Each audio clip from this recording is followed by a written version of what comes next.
Bonjour à tous et bienvenue sur Afrique Sport pour la matinale de ce samedi 28 janvier 2023. Au sommaire, encore une polémique dans le vestiaire du Paris Saint-Germain. La folle promesse de Guardiola au FC Barcelone et puis CHAN 2022.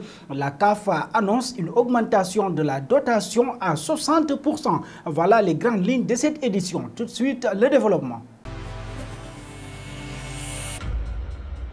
On démarre avec le CHAN 2022. La Confédération africaine de football annonce une augmentation significative de 60% de la cagnotte du vainqueur de ce championnat.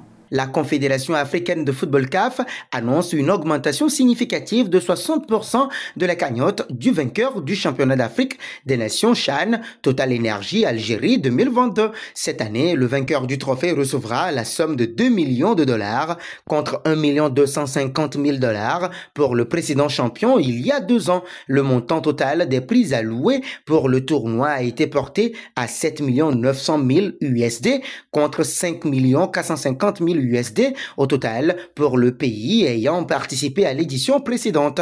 Le finaliste recevra 800 000 $, tandis que les équipes classées 3e et 4e recevront 500 000 $ chacune. Passons à la CAN U23. Après avoir éliminé l'Éthiopie puis l'Algérie, la RD Congo doit affronter le Ghana. La RD Congo doit affronter le Ghana entre le 19 et le 27 mars à l'occasion du dernier tour des éliminatoires de la CAN 2023 des moins de 23 ans. Mais les Léopards U23 pourraient ne jamais prendre part à cette double confrontation. En cas de forfait confirmé, on aurait pu penser que cette décision allait profiter à l'Algérie. Ce n'est pas si simple. En effet, la Confédération africaine de football n'a pas encore publié le règlement de la CAN U23. Passons auprès de Azzedine Ounahi sur le départ à Angers. L'international marocain est suivi par de très nombreux clubs depuis quelques semaines. Sur le départ à Angers, l'international marocain, très bon au mondial en décembre, est suivi par de très nombreux clubs depuis plusieurs semaines. D'après nos confrères, il semblerait que l'OM soit en train d'avancer ses pions dans ce dossier. Une information que semble confirmer le journaliste de France Télévisions, Mohamed Bouafzi. Reste à savoir dans quel cadre le Marocain signerait, car Angers a longtemps expliqué vouloir le conserver au moins en prêt jusqu'à la fin de la saison. RMC Sport confirme également et parle d'un contrat de 4 ans et demi ainsi que d'un transfert de 10 millions d'euros. Ils évoquent même un accord entre l'OM et Angers.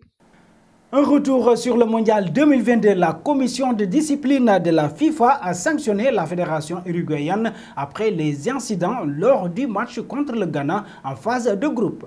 La fédération uruguayenne devra respecter un huis clos partiel lors du prochain match à domicile de sa sélection sous l'égide de la FIFA et s'acquitter d'une amende de 50 000 €, comme l'a précisé l'AFP. Pour les 4 joueurs concernés, Jiménez et Muslera ont écopé chacun de 4 matchs de suspension de 20 000 € et de travaux d'intérêt général au service de la communauté du football, alors que Cavani et Godin ont été condamnés à un match de suspension, 15 000 € et des travaux d'intérêt général.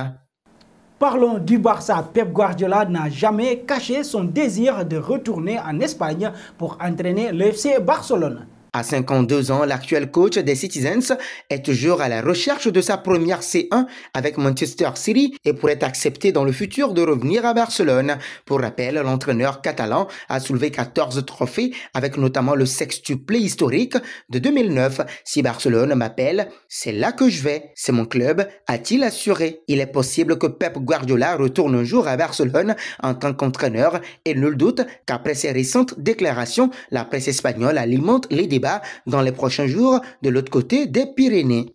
Nous voici arrivés à l'instant quiz avec 3 indices qui vont permettre de connaître notre joueur mystère du jour. Premier indice, je suis un milieu de terrain de 29 ans évoluant en Angleterre. Deuxième indice, j'ai déjà joué pour Mallorca et Almeria. Troisième indice, j'ai débuté ma carrière en 2012. Qui suis-je? Vos réponses seront attendues en commentaire. Et nos félicitations à tous ceux qui ont répondu. Steven Bergwijn lors de la dernière matinale. C'était le joueur à trouver puisqu'il est un attaquant de 25 ans évoluant dans son pays qui a déjà joué pour le PSV.